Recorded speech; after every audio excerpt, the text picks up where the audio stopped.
এক বছর কেটে গেছে। ঢোলকপুর আবারও শান্ত হয়ে উঠেছিল। গ্রামের মানুষ আবারও সুখী দিন কাটাতে শুরু করেছিল। প্রতি পূর্ণিমায় মানুষ একটি করে প্রদীপ জ্বালিয়ে ঠুং ঠুং ঠুং সাহুরকে স্মরণ করত। কিন্তু এক রাতে এমন কিছু ঘটলো যা আবারও সবকিছু বদলে দিল।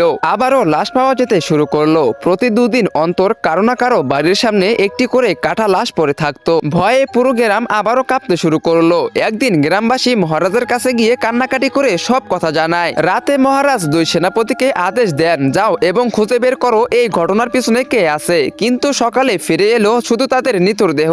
একজনের মাথা নেই, অন্যজনের পা কাটা। মহারাজ বুঝে গেলেন ভয়ঙ্কর কিছু একটা ফিরে এসেছে, এমন কিছু যা শুধু মৃত্যুর খেলা খেলতেছে। তিনি দীর্ঘ শ্বাস ফেলে বললেন, এখন এই যুদ্ধের মুখোমুখি আমাকেই হতে হবে। সেই রাতে মহারাজ গোপনে গ্রামে আসেন এবং একটি গাছের আড়ালে নিজেকে লুকিয়ে রাখেন। কিন্তু যখনই রাত অনেক বেশি গভীর হয়ে যায়, ঠিক রাত 2:30 হঠাৎ চারিদিকে ধোঁয়া ছেয়ে যায় এবং সেই ধোঁয়ার ভিতর থেকে একটি অদ্ভুত আওয়াজ আসে। মহারাজ এটা দেখে কিছুই বুঝতে পারতেছিলেন না। তখনই ধোঁয়ার মাঝখান থেকে বেরিয়ে আসে একটি পুতুল, গোল গোল চোখ, জ্ঞানহীন এক হাসি, কিন্তু চেহারাটা যেন মৃত্যুর পরোয়ানা। পুতুলটি একটি বাড়ির দরজার কাছে গিয়ে শিশুদের মতো সুরে একটি গান গাইতে শুরু করে। আর সেই গান শুনে একজন লোক বাইরে বেরিয়ে আসে এবং মুহূর্তের মধ্যেই পুতুলটি তার মাথা চিবিয়ে খেয়ে ফেলে। লোকটি যন্ত্রণায় ছটফট করতে করতে মাটিতে লুটিয়ে পড়ে। মহারাজ এসব কিছু দেখে একটু ঘাবড়ে যান। তিনি বুঝতে পারেন এর সামনে যাওয়া মানে নিজের মৃত্যুকে নিজেই লেখা। পরের দিন সকালে গ্রামের মানুষ জড়ো হলে মহারাজ তাদেরকে বলেন, এটি আগের ভূতের চেয়েও বেশি ভয়ঙ্কর।